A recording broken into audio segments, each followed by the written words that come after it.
Hello children, welcome to SI education. आज हम करेंगे 11वीं क्लास की हिंदी की किताब अंतरा का 14वां चैप्टर संध्या के बाद। ये एक कविता है जो कि लिखी गई है सुमित्रा नंदन पंत जी के द्वारा। आज हम करेंगे इसकी व्याख्या। तो आइए देखते हैं कि इस कविता में क्या बताया गया है। कविता है, सिमटा पंख सांझ की लाली, जा बैठी अब तरु शिखरों पर, ताम्र पर पीपल से शतमुख झरते चंचल स्वर्णिम निर्झर, ज्योति स्तंभ सा धस सरता में, सूर्य क्षितिज पर होता ओझल, बृहद जिम बिशलत कैचुल सा, लगता चितकबरा गंगाजल। तो पहले हम लिखेंगे इसका प्रसंग और संदर्भ की कविता कहाँ से ली गई है, इसके रचयिता कौन है और इसमें क्या बताया गया है। तो प्रस्तुत पद्यांश या प्रस्तुत कविता हमारी पाठ्य पुस्तक अंतरा में संकलित कविता संध्या के बाद से ली गई है। इसके रचयिता छायावादी कवि सुमित्रा नंदन पंत जी हैं। इन काव्य पंक्तियों में कवि ने संध्या समय की प्रकृति के विविध रूप चित्रित किए हैं। तो इस कविता में कवि ने क्या बताया है, शाम के समय जब सूर्य छिपता है तो प्रकृति का स्वरूप कैसा होता है, उसके विविध स्वरूप यहाँ पे बताए हैं। कवि क्या कहते हैं, सिमटा पंख सांझ की लाली, जा बैठी अब तरु शिखरों पर। तो कवि ने संध्या समय का चित्रण करते हुए कहा है कि सिमटा पंख सांझ की लाली। तो सांझ की जो लाली है वो अपने पंखों को समेटकर जा बैठी अब तरु शिखरों पर। कहाँ जाकर बैठ गई है, तरु शिखरों पर, पेड़ों के शिखर पर जाकर बैठ गई है। अर्थात जैसे पक्षी होते हैं वो शाम के समय अपने घोंसलों में आकर बैठ जाते हैं अपने पंखों को समेटकर, उसी प्रकार सांझ की जो लाली है वो अब वृक्षों की चोटियों पर दिखाई दे रही है। अर्थात संध्या की लाली अब पेड़ों की फुनगियों पर दिखाई दे रही है। सबसे ऊंची चोटियों पर जो पत्ते होते हैं उनके अग्रभाग पर ही दिखाई दे रही है। ताम्र पर पीपल से शतमुख झरते चंचल स्वर्णिम निर्झर। पीपल के पत्तों से छनकर आने वाली जो किरणें हैं वो ऐसी लगती हैं जैसे तांबे के पत्तों से क्या हो रहा है, स्वर्णिम निर्झर, सोने के शतमुख 100 झरने फूट पड़े हों। अर्थात जो पीपल के पत्ते हैं उन पर सूरज की किरणें जब पड़ती हैं वो तांबे के समान प्रतीत होते हैं। तांबे के पत्तों से लगने वाले पीपल के जो पत्ते हैं जब हिलते हैं और वहाँ से छन छन कर सूरज की किरणें जब आती हैं तो वो सोने के 100 झरनों के समान प्रतीत होती हैं। तो पीपल के पत्तों से छनकर आने वाली किरणें जो हैं वो ऐसी लगती हैं जैसे तांबे के पत्तों से सोने के 100 झरने फूट पड़े हों। तक कवि ने क्या बताया है, कवि ने संध्या समय का चित्रण करते हुए, शाम के समय का चित्रण करते हुए कहा है कि अस्त होते हुए सूर्य की किरणें वृक्ष की चोटियों पर नृत्य करती हैं, वृक्ष की चोटियों पर ही दिखाई देती हैं। अर्थात संध्या की लाली अब पेड़ों की फुनगियों पर ही दिखाई दे रही है। पीपल के पत्तों से छनकर आने वाली किरणें ऐसी लगती हैं जैसे तांबे के पत्तों से सोने के 100 झरने फूट पड़े हों। या फिर हम कह सकते हैं इसका अर्थ कि जो सूरज की किरणें हैं जब जो झरने हैं उन पर पड़ती हैं तो वो सोने के समान प्रतीत होते हैं। तो बिल्कुल ऐसा लगता है जैसे कि पीपल के पत्ते होते हैं तांबे के समान जो दिखाई देते हैं, वैसे ही जो झरने हैं वो सूरज की किरणें पड़ने से सोने के समान प्रतीत होते हैं। ऐसा लगता है कि 100 सोने के 100 झरने फूट पड़े हों। आगे कवि कहता है, ज्योति स्तंभ सा धस सरता में, सूर्य क्षितिज पर होता ओझल। तो क्षितिज मतलब होता है जहाँ पर आकाश और पृथ्वी मिलते हैं, जहाँ पर दोनों मिलते हुए से प्रतीत होते हैं वो कहलाता है क्षितिज। तो सूर्य क्षितिज पर होता ओझल, क्षितिज पर छिपता हुआ ओझल होता हुआ सूर्य जब नदी में प्रतिबिंबित होता है, मतलब उसकी परछाई जब नदी में पड़ती है, उसका जो प्रकाश है नदी में पड़ता है तो ऐसा लगता है ज्योति स्तंभ, प्रकाश का कोई खंबा सा उसमें धंसा हुआ हो, किसमें, सरता में, नदी में। तो क्षितिज पर छिपता सूर्य नदी में प्रतिबिंबित होता हुआ प्रकाश का खंबा सा जान पड़ता है, स्तंभ सा जान पड़ता है। बृहद जिम्ब बिशलत कैचुल सा, लगता चितकबरा गंगाजल। फिर कवि क्या कहते हैं, प्रकाश और छाया के संयोग से, मतलब गंगा की जो धारा है जब बहती है तो कहीं पर सूरज का प्रकाश पड़ता है, कहीं पे नहीं पड़ता। तो जहाँ पर प्रकाश होता है वहाँ रोशनी होती है गंगा में, और जहाँ नहीं पड़ता वहाँ अंधेरा होता है। तो प्रकाश और छाया के संयोग से गंगा की जलधारा कैसी लगती है, सांप की चितकबरी कैंचुली के समान लगती है। तो गंगा के जल को चितकबरा बताते हुए कवि कहते हैं कि ऐसा लगता है मानो कोई विशालकाय अजगर, जिम्ब मतलब बकराकार, टेढ़ा मेढ़ा, कि अजगर टेढ़ा और विचलित थका हुआ सा क्या हो, लेटा हुआ हो। तो कवि ने संध्या समय का चित्रण करते हुए कहा है कि अस्त होते हुए सूर्य की किरणें वृक्ष की चोटियों पर नृत्य करती हैं, अर्थात संध्या की लाली अब पेड़ों की फुनगियों पर ही दिखाई दे रही है। और पीपल के जो पत्ते हैं उनसे छनकर आने वाली जो किरणें हैं ऐसी लगती हैं जैसे तांबे के पत्तों से, मतलब जब रोशनी पड़ती है पीपल के पत्तों पर तो वो तांबे के समान चमकते हैं। और जब हवा चलती है तो वहाँ से छन छन कर क्या होता है, सूरज की किरणें आती हैं, तो तांबे के पत्तों से सोने के 100 झरने फूट पड़े हों। तो सूरज की जो किरणें हैं वो सोने के समान चमकती हुई प्रतीत होती हैं, ऐसा लगता है 100 झरने वहाँ से निकल रहे हों। क्षितिज पर छिपता हुआ सूर्य नदी में जब प्रतिबिंबित होता है तो प्रकाश स्तंभ सा, प्रकाश के खंभे सा जान पड़ता है, ऐसा लगता है कि नदी में प्रकाश का खंभा धंसा हुआ हो। प्रकाश और छाया के संयोग से गंगा की जलधारा जो है वो सांप की चितकबरी कैंचली के समान लगती है। गंगा की जलधारा ऐसा लगता है कि गंगा के जल को यहाँ पर कवि ने चितकबरा बताते हुए कहा है कि ऐसा लगता है मानो कोई विशालकाय अजगर हो जो कि बकराकार अवस्था में थका हुआ सा लेटा हो। इसमें हम लिखेंगे प्रकृति का सुंदर चित्रण किया गया है, मानवीकरण और उपमा अलंकार का प्रयोग किया गया है। जैसे संध्या को यहाँ पर एक चिड़िया के समान माना गया है, सांझ रूपी चिड़िया कहा गया है। तत्सम शब्दों की अधिकता है, तत्सम शब्दों का बहुत अधिक प्रयोग किया गया है। भाषा सरल, सहज, मधुर और बोधगम्य है। आगे कवि कहते हैं, धूप छाँव के रंग की रेती अनिल उर्मियों से सर्पांकित, नील लहरियों में लोडित पीला जल रजत जल से बिंबित, सिकता सलिल समीर सदा से स्नेह पाश में बंधे समुज्जल, अनिल पिघल कर सलिल सलिल जो गति द्रव खो बन गया लबोपल। पहले हम लिखेंगे इसका प्रसंग और संदर्भ की। प्रस्तुत पंक्तियां हमारी पाठ्य पुस्तक अंतरा में संकलित कविता संध्या के बाद से ली गई हैं या उद्धृत हैं। इस कविता के रचयिता छायावादी कवि सुमित्रानंदन पंत जी हैं। इन पंक्तियों में कवि ने अस्त होते हुए सूरज की स्वर्णिम किरणों से निरंतर रंग बदलती प्रकृति का चित्रण किया है, वर्णन किया है। तो अस्त होता हुआ जब सूर्य अस्त होता है तो उसकी जो स्वर्णिम किरणें होती हैं उससे प्रकृति में क्या क्या चेंजेस आते हैं वो यहाँ पर बताया गया है। तो कभी यहाँ पे क्या कहते हैं, धूप छाँव के रंग की रेती। कभी कहते हैं कि नदी की रेत धूप छाँव के रंग की, रेती मीन्स रेत, धूप छाँव के रंग की अर्थात श्याम और सफ़ेद लग रही है। अनिल उर्पियों से सर्पांकित, इस रेती पर हवा चलने से, हवा की जो लहरें चल रही हैं उसके कारण क्या हुआ है, सर्पांकित, सर्प की आकृति जैसे चिन्ह अंकित हो गए हैं। तो इस रेती पर हवा चलने के कारण, हवा की लहरों के कारण सर्प की आकृति जैसे चिन्ह अंकित हो गए हैं। तो धूप छाँव के रंग की रेती अनिल उर्मियों से सर्पांकित, धूप छाँव के रंग की रेती, रेत जो है वो धूप छाँव के रंग की अर्थात श्याम और सफ़ेद लग रही है। इस रेती पर हवा चलने के कारण सर्प की आकृति जैसे चिन्ह अंकित हो गए हैं।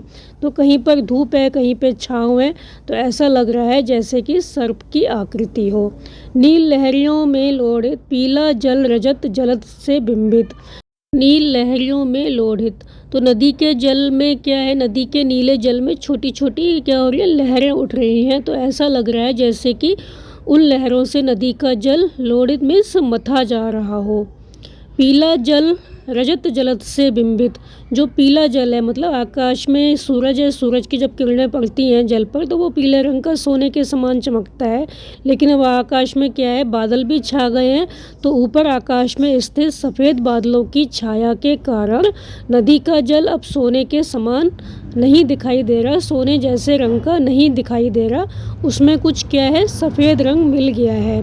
पीला जल जो है रजत जलद से, जो आकाश में सफ़ेद बादल हैं उसकी छाया उस पर पड़ रही है, तो वो पीला जल जो है अब बादलों की छाया से पीला नहीं बल्कि कुछ सफ़ेद सा भी दिखाई दे रहा है। तो ऊपर आकाश में स्थित सफ़ेद बादलों की छाया के कारण नदी का जल अब सोने जैसे रंग का नहीं रहा, उसमें कुछ सफ़ेद रंग मिल गया है। सिकता सलिल समीर सदा से स्नेह पाश में बंधे समुज्जल। सिकता रेत, सलिल पानी, समीर हवा। तो रेत, पानी और हवा सदा से ही स्नेह पाश में स्नेह के बंधन में बंधे रहते हैं। यह सभी एक समान उज्ज्वलता लिए हुए हैं। फिर कभी आगे कहते हैं अनिल पिघलकर सलिल, सलिल जो गति द्रव खो बन गया लबोपल। तो जो हवा है वो जल का रूप धारण कर लेती है और जब जल अपनी गति खो देता है, सलिल जो गति द्रव खो बन गया लबोपल। और जो जल है वो अपनी गति को खो देता है तो क्या बन जाता है, लबोपल मीन्स हिमखंड बन जाता है। अर्थात सर्दी बढ़ने के साथ साथ जल की गति जो है वो कम होने लगती है और तापमान जब शून्य से भी काफ़ी नीचे चला जाता है तो पानी बहना बंद हो जाता है और वो पानी हिमखंड में बदल जाता है। तो यहाँ तक कभी क्या कहते हैं, कभी कहते हैं कि नदी की रेत धूप छाँव के रंग की अर्थात श्याम और सफ़ेद लग रही है। इस रेती पर हवा चलने के कारण सर्प की आकृति जैसे चिन्ह अंकित हो गए हैं। अर्थात हवा चलने से नदी की रेत पर जो निशान पड़े हैं वो सांप की तरह टेढ़े मेढ़े हैं। नदी के नीले जल में छोटी छोटी लहरें उठ रही हैं। उन लहरों से नदी का जल ऐसा लग रहा है मानो मथा जा रहा हो, कोई मथ रहा हो जल को।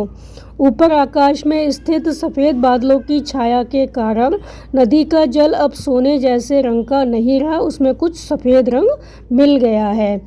रेत, पानी और हवा सदा से ही स्नेह के बंधन में बंधे रहते हैं। ये सभी एक समान उज्ज्वलता लिए हुए हैं। अनिल पिघलकर सलिल, जो अनिल है वो हवा है, जो हवा है वो पिघलकर क्या हो गई है, ऐसा लग रहा है वो पानी बन गई हो। और जो सलिल है, जो पानी है, उसने अपनी गति को खो दिया है और वो क्या बन गया है, हिमखंड बन गया है। हवा जल का रूप धारण कर लेती है और जब जल अपनी गति को खो देते हैं तो हिमखंड बन जाता है। मतलब जो हवा है वो मंद मंद गति से बह रही है तो ऐसा लग रहा है कि हवा ने जल का रूप धारण कर लिया हो और जब जल अपनी गति को खो देता है तो वो हिमखंड बन जाता है। नदी बढ़ने के साथ साथ जल की गति कम होने लगती है और तापमान जब शून्य से भी नीचे चला जाता है तो पानी बहना बंद हो जाता है और वो पानी हिमखंड मतलब बर्फ़ में बदल जाता है।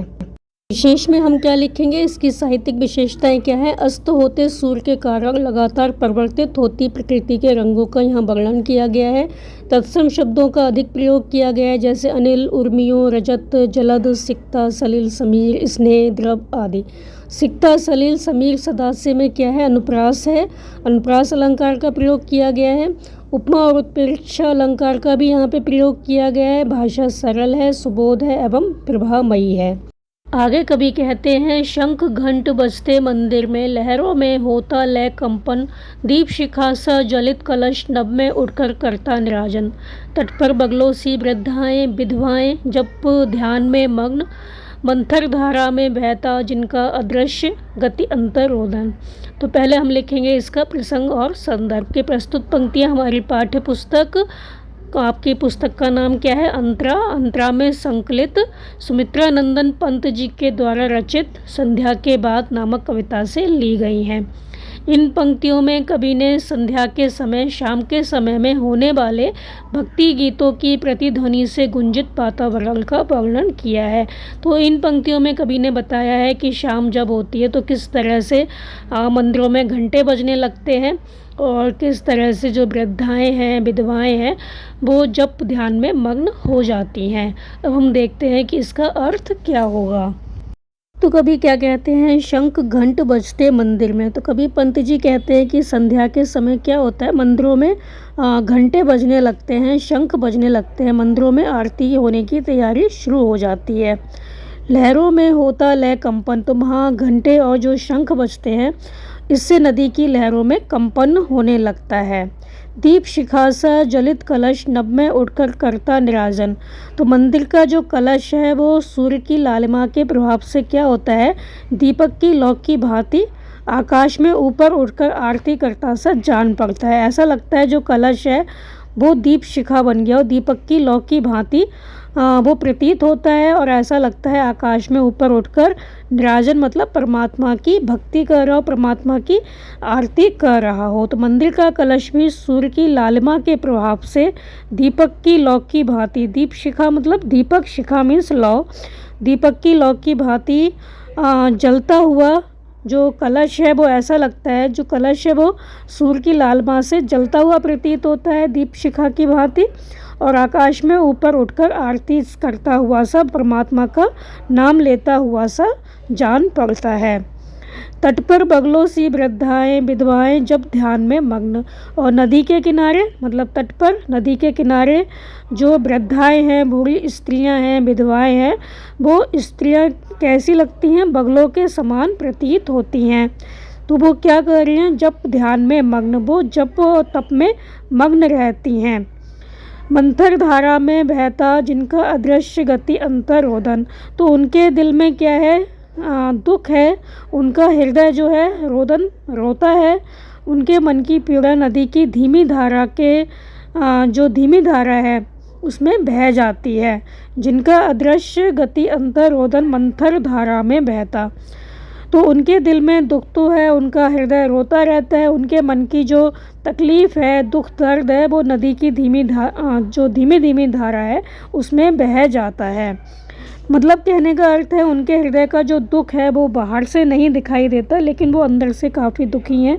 और जो विधवाएं हैं, जो वृद्धाएं हैं, वो नदी के किनारे क्या कर रही हैं? बगलों के समान जब ध्यान में मग्न है, जैसे बगले होते हैं वो नदी की धारा को एकाग्र होकर देखते रहते हैं, उसी तरह जो विधवाएं हैं, बूढ़ी स्त्रियां हैं, वो बगलों के समान प्रतीत हो रही हैं। वो जप और ध्यान में मग्न रहती हैं, उनके दिल में दुख तो है, उनके अंतर में मतलब उनके हृदय में दुख है, वो अंदर से रो रही हैं, लेकिन जो दुख है वो बाहर से दिखाई अदृश्य है, वो दिखाई नहीं देता, जो कि मंथर धारा में बहता मतलब जो धीमी धीमी धारा है नदी की, उसमें जो उनका दुख है वो बह रहा है, बह जाता है। उनके हृदय का दुख बाहर से नहीं दिखाई देता, नदी की धारा में उनकी ना दिखने वाली जो अंतर पीड़ा है जैसे धीरे धीरे बह रही है। तो यहाँ पर कवि क्या कहते हैं? कवि कहते हैं कि संध्या के समय मंदिरों में आरती होने की तैयारी शुरू हो जाती है, वहाँ शंख और घंटे बजने लगते हैं, और जो मंदिर का कलश है वो भी सूर्य की लालिमा के प्रभाव से क्या होता है? दीपक की लौ की भांति, मतलब ऐसा लगता है कि दीपक है, उसकी जो लौ है वो जल रही है, उसकी तरह प्रतीत होता है। ऐसा लगता है वो आकाश में ऊपर उठकर आरती कर रहा हो। और नदी के किनारे जो वृद्धाएं हैं, बूढ़ी स्त्रियां हैं, वो बगलों के समान प्रतीत होती हैं। वो जप और तप में मग्न हैं, उनके दिल में दुख तो है और उनका हृदय रोता है, लेकिन उनके मन की जो पीड़ा है वो बाहर से दिखाई नहीं देती। ऐसा लगता है जैसे कि उनके मन की जो पीड़ा है, उनके मन का जो दुख दर्द है वो नदी की धीमी धीमी धारा में बह गया हो। तो नदी की धारा में उनकी ना दिखने वाली अंतर पीड़ा जैसे धीरे धीरे बह रही है। की साहित्यिक विशेषताएं क्या हैं? संध्या समय मंदिर में बजने वाले शंख और घंटियों की प्रतिध्वनि से क्या हुआ? वातावरण जो है वो भक्तिपूर्ण हो गया है, और जो वृद्ध महिलाएं हैं, विधवाएं हैं, उनकी जो स्थिति है, उनका जो दुख दर्द है वो यहाँ पर वर्णित किया गया है। दीप शिखासा और बगलासी में क्या है? उपमा अलंकार है। जहाँ पर सी सा इस तरह के शब्द आते हैं वहाँ पर उपमा अलंकार होता है। तो जैसे यहाँ पर कहा गया है दीप शिखासा या बगुलासी वृद्धाएं, तो यहाँ पर क्या है? उपमा अलंकार है। तत्सम शब्दों का प्रयोग किया गया है, भाषा सरल, सहज और बोधगम्य है। तो सब में आप ये तो लिखेंगे ही कि तत्सम शब्दों का प्रयोग किया गया है, भाषा सरल, सहज और बोधगम्य है। आगे है दूर तमस रेखाओं सी उड़ती पंखों की गति सी चित्रित, सोन खगों की पाती आर्द्र ध्वनि से नीरव नभ करती मुखरित, स्वर चूर सी उड़ती गौरज किरणों की बादल सी जलकर, सनन तीर सा जाता नभ में ज्योतित पंखों कंठों का स्वर। तो यहाँ पर पहले हम लिखेंगे इसका प्रसंग और संदर्भ की प्रस्तुत पंक्तियाँ हमारी पाठ्य पुस्तक अंतरा से ली गई हैं। इसके रचयिता सुमित्रानंदन पंत जी हैं और कविता का नाम है संध्या के बाद। तो यहाँ पर कवि ने आकाश में जो सोन पक्षी उड़ रहे हैं उनका और गौधुली का मनोहारी चित्रण किया है। तो क्या लिखेंगे? प्रस्तुत काव्यांश सुमित्रा नंदन पंत जी के द्वारा रचित काव्य संग्रह ग्राम्या में संकलित कविता संध्या के बाद से लिया गया है। कवि ने यहाँ पर आकाश में उड़ रहे सोन पक्षियों की पंक्ति एवं गोधूलि का मनोहारी चित्रण किया है। गोधूलि मतलब जो गाय होती है उनके पैर से जब वो चलती हैं तो उनके पैर से जो धूल उड़ती है उसको कहते हैं गोधूलि। हम देखते हैं कि इसकी व्याख्या क्या होगी। दूर तमस रेखाओं से उड़ती पंखों की गति से चित्रित सोन खगों की भांति। तो कवि कहते हैं कि आकाश में क्या हुआ है? तमस माने अंधकार। तो आकाश में हल्का हल्का सा अंधकार छाने लगा है। तो आकाश में जो अंधकार छा गया है तो आकाश में जो उड़ते हुए सोन पक्षी हैं, सोन खगों की भांति, सोन पक्षियों की पंक्तियाँ ऐसी लगती हैं जैसे ये पक्षियों की पंक्ति ना होकर क्या हो, तमस रेखाएं, अंधकार की रेखाएं हैं। तो दूर आकाश में उड़ते हुए सोन पक्षियों की पंक्तियां ऐसी लगती हैं जैसे ये पक्षियों की पंक्ति ना होकर अंधकार की रेखाएं हैं। आर्द्र ध्वनि से नीरव नभ करती मुखरित। तो उड़ते समय जो पक्षी हैं वो क्या करते हैं? चहचहाते हैं, कलरव करते हैं, शोर मचाते हैं। तो उनके कलरव से क्या होता है? आकाश मुखरित हो रहा है। ऐसा लगता है मानो आकाश ही कुछ बोल रहा हो। शांत जो आकाश है, नीरव नभ है, जो शांत आकाश है वो मुखरित हो रहा हो, कुछ बोल रहा हो। स्वर चूर सी उड़ती गौरज किरणों की बादल सी जलकर।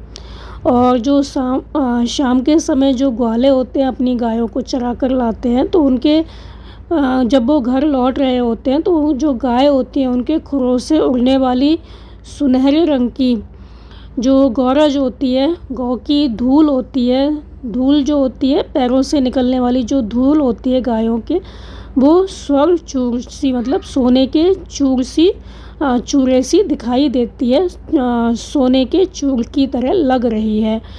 तो मानो आकाश ही कुछ बोल रहा हो। जो पक्षी होते हैं वो बोलते हैं तो ऐसा लगता है मानो आकाश ही कुछ बोल रहा हो। संध्या के बाद ग्वाले जो होते हैं अपनी गायों को लेकर अपने घरों को लौट रहे हैं तो गायों के खुरों से उड़ने वाली गौरज जो होती है, गायों के खुरों से उड़ने वाली जो रज होती है, जो धूल होती है, जो कि सुनहरे रंग की है, वो सूरज के प्रकाश से वो सुनहरी हो गई है।